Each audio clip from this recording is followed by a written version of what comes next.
بسم اللہ الرحمن الرحیم الحمد نصلی علی رسول الکریم۔ آج میں کچھ اپنی آپ بیتی سناؤں گا کہ میں اس تصوف کی بحر میں کیسے آیا۔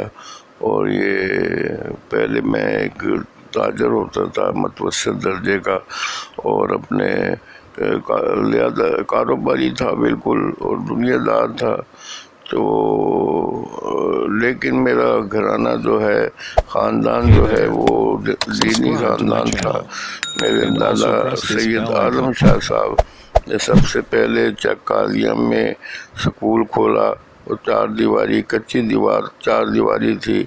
بچے جو ہے ٹاٹ پر بیٹھ کر تعلیم حاصل کرتے تھے، اور انہوں نے بہت سے گاؤں کے لوگوں کو قرآن شریف حفظ کرایا۔ یہ بھی میرے دادا جی کا کارنامہ ہے۔ اور میرے دادا جی جو گاؤں کے سید کشفی شاہ نظامی صاحب کے بہنوئی تھے۔ آپ کی سگی بہن جو تھی میری دادی تھی الحمدللہ، اور اپنے دادی بہت نیک تھیں اور دبلی پتلی تھیں، اور جب بھی کوئی فنکشن ہوتا سید کشفی شاہ صاحب میری دادی کو اپنے ساتھ لے آتے۔ میرے دادا دادی دونوں ہی بڑے نیک پرہیزگار تھے، اور ان کے 4 بیٹے تھے۔ سب سے بڑے سید اکبر علی شاہ صاحب، دوسرے سید معروف شاہ صاحب، تیسرے سید محمد عارف میرے والد صاحب، اور چوتھے سید سعید شاہ صاحب۔ تو یہ چاروں بیٹے جو ہیں فوج میں تھے، حیدرآباد دکن فوج میں۔ اور بعد میں سید اکبر علی شاہ صاحب کو سب بھائیوں نے گاؤں میں بھیج دیا کہ گاؤں کے والدین کے ساتھ رہیں اور ان کی دیکھ بھال کریں۔ جیسا کہ میں نے بیان کیا کہ میں تعطیلات گزارنے گاؤں آیا ہوا تھا، ایک روز میں سید معروف شاہ صاحب کے پاس بیٹھا تھا کہ سید محمد صادق نعمت تشریف لائے۔ فارسی کے ریٹائرڈ استاد تھے میرے خالو، شاعری بھی کرتے تھے۔ نعمت تخلص تھا، چونکہ وہ فقیری راستہ اختیار کر چکے تھے، اس لیے ملنگوں کے ساتھ ان کی خوب جمتی۔ بوٹی بھی پیتے تھے۔ اس وقت وہ صرف دیوبند میں ملبوس تھے۔ تاجر نے فرمایا، مسعود ابوظہبی سے آیا ہے، اس کا وہاں بہت بڑا کاروبار ہے۔ نعمت صاحب نے اپنے رندانہ انداز میں کہا، جنگل میں مور ناچا کس نے دیکھا؟ نعمت صاحب کی بات میرے دل کو بہت کھٹکی۔ میں نے لاہور واپس آ کر ریواز گارڈن میں ایک پلاٹ خریدا، اور ٹھیکیدار کو اس کی تعمیر کے بعد ادا کر کے واپس چلا گیا۔ واپسی پر کراچی میں اپنے والد محترم سید محمد عارف صاحب سے ملاقات کرتا گیا۔ میں نے انہیں بتایا کہ میں لاہور میں رہائش پذیر ہوں گا۔ پلاٹ خریدنے کے لیے خطیر رقم ادا کی تاکہ وہ میری لاہور رہائش رکھنے پر مان جائیں۔ اس طرح لاہور میں ریواز گارڈن میرا ذاتی مکان تکمیل پا گیا، اور میں تقریباً 1 سال بعد تعطیلات گزارنے لاہور آیا تو میرا شاندار مکان بن چکا تھا الحمدللہ۔ یہ سب تفصیل بیان کرنے سے میرا مقصد یہ ہے کہ میں راہ طریقت میں کیسے آیا، یہ میں بیان کرنا چاہتا ہوں۔ مجھے لاہور آئے ہوئے چند روز ہوئے تھے کہ ایک صاحب مجھے ملنے آئے۔ میں نے باہر نکل کر دیکھا تو ایک دبلے پتلے شخص، جن کے کپڑے گرد آلود اور داڑھی بے ترتیب بڑھی ہوئی تھی، اور وہ میرے انتظار میں کھڑے تھے۔ میں نے ان کو پہچاننے کی کوشش کی، پھر مجھے یاد آ گیا یہ حبیب اللہ قریشی ہیں جو میرے خالہ زاد ہیں۔ ان کو اس حلیے میں دیکھ کر مجھے حیرت ہوئی۔ میں نے آگے بڑھ کر ان سے معانقہ کیا۔ وہ مجھ سے لپٹ کر رونے لگے۔ میں نے ان کو اپنے گھر لے آیا اور دوسری منزل ایک کمرہ دے دیا۔ اس طرح وہ ہمارے ساتھ رہنے لگے۔ چند روز ٹھہر کر میں واپس ابوظہبی لوٹ گیا، لیکن حبیب صاحب کا محبت سے لپٹ کر رونا مجھے یاد رہا۔ میں نے دل میں کہا، یہ شخص زمانے کے ہاتھوں بے حد دکھی ہے۔ اس کا قصور صرف اتنا ہے کہ اس نے راہ فقر اختیار کی۔ ابوظہبی جانے کے بعد چند ہفتوں میں میرا سارا کاروبار زوال پذیر ہو گیا۔ میری غیر موجودگی میں میرے اکاؤنٹنٹ نے ایک بڑی رقم خود کر لی۔ ایک گودام کو آگ لگ گئی۔ ایسے اسباب پیدا ہو گئے کہ مجھے بے سوچ سمجھنے کی حالت میں پاکستان آنا پڑا۔ اس طرح حبیب صاحب کی محبت اور جذبی طاقت نے مجھے پاکستان کھینچ لیا۔ لوگ کچھ بھی سمجھیں، لیکن آج بھی میں پورے وثوق سے کہتا ہوں کہ مظلوم میں خدائی طاقت کار فرما ہوتی ہے، اور وہ جیسا چاہتا ہے ایسے ہی ہو جاتا ہے۔ کن فیکون کا مقام ہے۔ سالک مظلوم وہ ہوتا ہے تو تجلیات الہیہ میں گم ہو جاتا ہے۔ اصل مقام مظلوم سالک کا ہوتا ہے جو جذب سے نکل کر مخلوق کی رہنمائی کرتا ہے، لیکن حقیقت کی خبر کسی کو نہیں ہونے دیتا۔ 1975 میں ہمیشہ کے لیے پاکستان آ گیا۔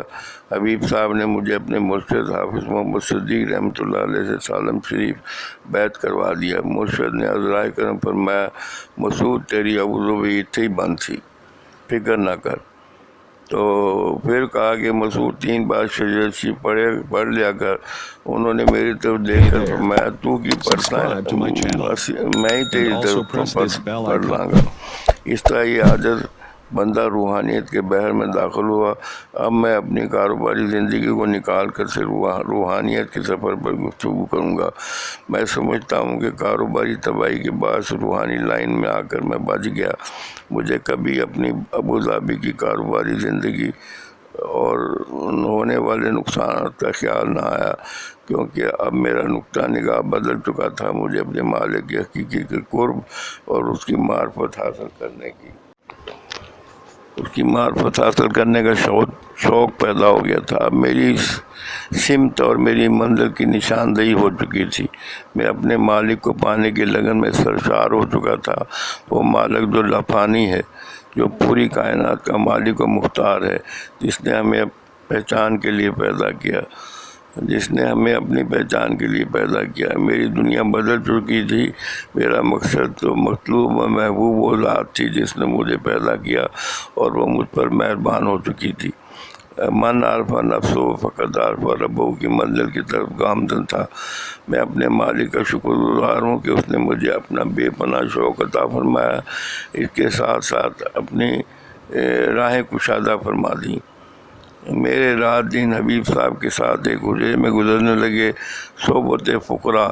جس وقت رسول اللہ صلی اللہ علیہ وسلم نے یہ آیت پڑھی، وَمَن يَرِدِ اللَّهَ أَن يَهْدِيَهُ بِالشَّرَعِ صدر الاسلام، راہ دے اور سینہ کھول دے اسلام کے لیے۔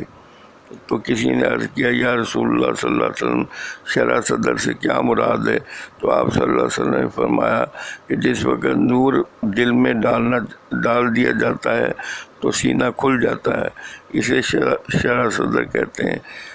عرض کی کہ اس کی کیا علامات ہیں؟ آپ صلی اللہ علیہ وسلم نے فرمایا، دنیا سے علیحدہ رہنا اور آخرت کی طرف رجوع کرنا۔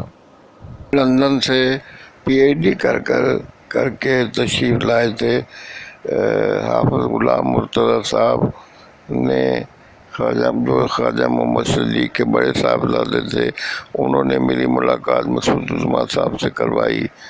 میری تکمیل تو خواجہ صدوق کی منازل کا ابتدائی دور تھا۔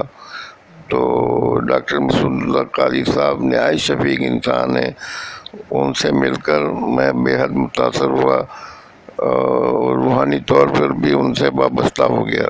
مسعود الزما صاحب نے سلسلہ عالیہ برویہ کو منظم کیا اور اپنی خودآزاد صلاحیتوں سے اس سلسلے میں ایک نئی روح پھونک دی۔ یہ بندہ عاجز ان کو اس سلسلے کا مجدد سمجھتا ہے۔ انہوں نے دور دراز سفر کر کے خواجہ دین محمد بروی رحمۃ اللہ علیہ کے سارے مریدوں کو اکٹھا کیا، ان کے حالات جمع کیے اور مجھے عطا فرمائے۔ میں نے کتابچہ پیر بروئی کے نام سے ترتیب دیا اور اس کی کتابت اور اشاعت کروائی۔ حضرت بریگیڈیئر شمس اللہ قاضی صاحب، جو مسعود الزما قاضی حلب کے چچا ہیں، انہوں نے اس تعارفی کتاب کو بے حد سراہا اور اور دعا فرمائی۔ انہی دنوں ایک رات خواب میں دیکھا کہ طریقت کی 4 ترکہ ٹوپی میرے سر پر معلق ہو کر میرے سر پر آ گئی۔ اس خواب کے چند روز بعد ڈاک میں خلافت نامہ ملا جو حضرت مسعود الزما صاحب نے بھیجا تھا۔ میں نے کبھی یہ نہ سوچا تھا کہ میں خلافت کا اہل ہوں یا میں پیر بننا چاہتا ہوں، لیکن اس خلافت نامہ کے ملنے پر پورے خاندان میں خوشی منائی گئی۔